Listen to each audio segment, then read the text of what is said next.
नमस्कार बंधुगण, आपण मानकु आजिर अनुचिंता कार्यक्रम को स्वागत। राति रे निद हेउ नथिले बिछणारे बसी दीर्घ निश्वास भीतर को नहीं धीरे धीरे छाड़िले शुभ फल मिली थाए। जो कार्य करिबा पई थरे मनस्थ करिथिबे ताहा संपूर्ण न हेबा पूर्वरु ताहाकु केबे काहा आगरे प्रकाश करंतु नाही। किंबा सोमवार, बुधवार, शुक्रवार दिन घरु बाहरिबा बेले बाम पद पकाई बाहर को जांतु।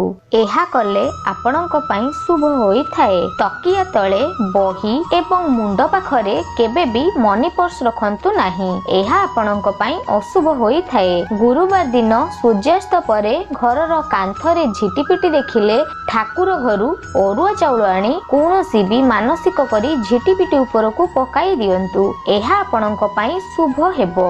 वास्तु प्रतिकार पई बाड़ी एका चेर शनिवार दिन निज पाखरे रखंतु। कोला घोड़ार नालरे मुदी तैयारी करी पिंधंतु और अन्य मानंकु खाइबाकू दियंतु एवं ओम नी गायत्री नमो एई नमो को मध्य जप करंतु। घरर मुख्य द्वारर सम्मुखरे कंटा गछ थिबा गछ, भंगा चौकी, भंगा खट, भांगी जाइथिबा जिनिसकू केबे रखंतु नाही। एहा आपणक पई खराब होई थाए। रात्रि रे निद आसु नथिले गोटिए तेजपत्र को ओंक निद्रा देवी कही मुंड पाखरे बुलाई आनिले शुभ फल मिली थाए। माटी रे तैयारी पारा, कोइली, सुआ मूर्ति को उत्तर पूर्व कोण रे रखंतु।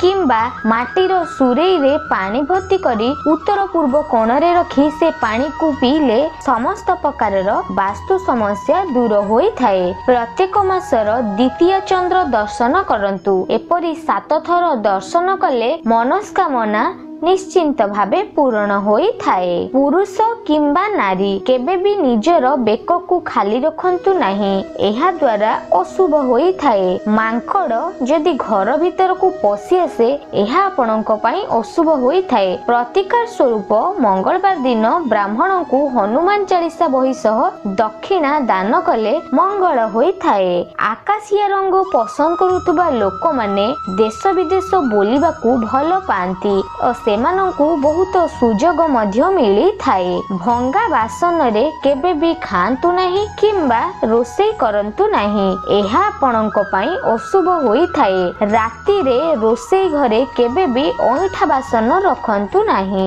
एहा आपणक पई अशुभ होई थाए। रोषेई घरे केबे भी औषध एवं पूजा सामग्री रखंतु नहीं। एहा मंगलदायक होई थाए। घरर उत्तर पूर्व कोण रे काच पात्र रे लूण रखिले शुभ होई थाए और आर्थिक समस्या सबु मध्य दूर होई थाए। घर भितरे महादेवंकर परिवार सहित फोटो रखिले पिला माने आज्ञाकारी होई थांती। एहा कले मंगल होई थाए। पैसा रखुतबा स्थान रे किंबा आलमारी रे स्वस्तिक चिन्ह आंकिले शुभ होई थाए एवं आर्थिक समस्या केबे देखा देई न थाए। घरर पैसा रखुतबा आलमारी घरर दक्षिण कोण रे रखिले अत्यंत शुभ होई थाए। घरर गाधुआ घर किंबा पाइखाना घरर कबाट सबु बेले बंद रखिबा उचित। एहा कले मंगल होई थाए। रोषेई घरे केबे भी आईना लगेइबा उचित नुह। एपरि कले अमंगल होई थाए। सोइबा समय रे मुंड पाखरे तंबा पात्र रे जल रखिले शुभ हुए और स्वामी और स्त्रींकर संपर्क मध्य खूब भल रहे। गोमाता, अग्नि और छोट पिला मानंकु भूले भी केबे पादरे आघात करंतु नहीं। शिवलिंग उपरे कणा और फोटा बेलपत्र चढ़ांतु नहीं। डेंफ छिड़ाई बेलपत्र रे पूजा करंतु। अष्टमी तिथि रे नड़िया खाइले और तृतीय रे पोटल खाइले बुद्धि नष्ट होई थाए। पिलार जन्मर 1 वर्ष पर्यंत पणस, सुखुआ और ताल खाइबा उचित नुह। बारंबार पेट बथा हेउथिले घोल दही सहित हळदी बटा मिसी खाइले पेट बथा समस्या दूर होई थाए। जदि घरर चाल उपरे कखारु किंबा लाउ अधिका फले एहा अत्यंत ही अशुभ होई थाए। तेणु अन्य को ए सबु बांटी दियंतु। देखिबे शुभ फल प्राप्ति हेबो। यात्रा समय रे जदि गोरु पिठी उपरे काउ बसिबार देखंती तेबे एहा अत्यंत शुभ होई थाए। ओम क्रीं कृष्णाय कामरूपाई उग्रताराई माता नील सरस्वती इंग नमो ए मंत्र पाठ कले भल विद्या होई थाए। गाधोई सारिबा परे नख दाढ़ी किंबा चुटी काटिबा उचित नुह। ता सहित गाधोई सारिबा परे केबे भी देहरे तेल लगांतु नाही।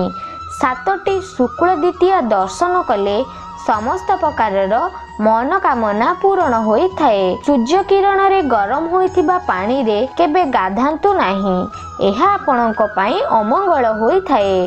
प्रत्येक दिन सखाळु हळदी टेला खाइले यौवन रक्षा होई थाए। कुकुर जदि खाद्य जिनिस पाटी रे धरि जाउथुबार देखिबे तो जानिबे आपणकर शुभ समय आरंभ होई जाउछि। राति रे खराब स्वप्न देखुथिले तकिया तळे पाखुडाए रसुण रखी सुअंतु। देखिबे आपणकर समस्त समस्या दूर होई जिवो।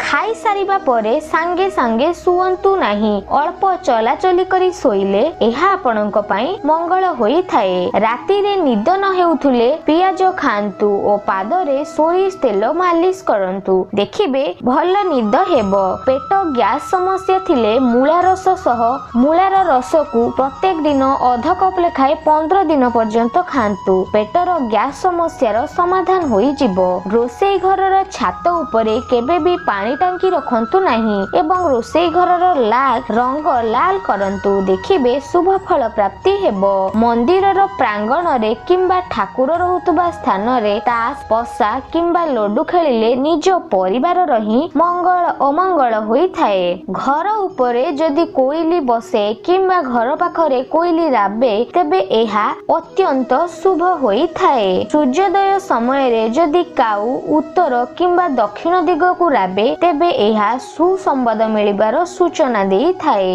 स्वामी और स्त्री मध्य उत्तम संपर्क पाई स्वामी स्त्री जोड़ी फोटो शोइबा घरे लगाइबा उचित। एहा द्वारा कलह दूर होई थाए। घरे जदि व्यवहार हेउथुबा जिनिस सबु एठी सेठी पड़ी थाए तेबे एहा परिवार लोकंक मध्यरे मनमालिन्य सृष्टि करी थाए। तेणु ए सबु जिनिस को सजेई करी रखिबा उचित होई थाए। जदि घर भितरे पुरुणा चिरा फटा लुगा को कपड़ा रे बांधी घरर जेकोसी कोଳରେ रखंती एहा द्वारा घरे कली झगड़ा सृष्टि होई थाए। घरे कलह लागिबार कारण घर सफा सुतरा न हेबा एवं घरे बहुत अदरकारी जिनिस जमा हेबा। तेणु तुरंत ए सबु जिनिस को घरु बाहर करी दियंतु। परिवार रे कलह लागिबार सबुठु बड़ कारण हेला घर भितरे जोता चप्पल रखिबा। जोता चप्पल ओलटा किपरि न पड़िबो सेथि प्रति मध्य सबु बेले ध्यान देबे। आशा करूची फ्रेंड्स आजिर ही वीडियो आपण माननकु भल लागिथिबो। वीडियो भल लागिथिले लाइक करंतु, चैनल को सब्सक्राइब मध्य करंतु। आपणक दिन शुभमय हेउ।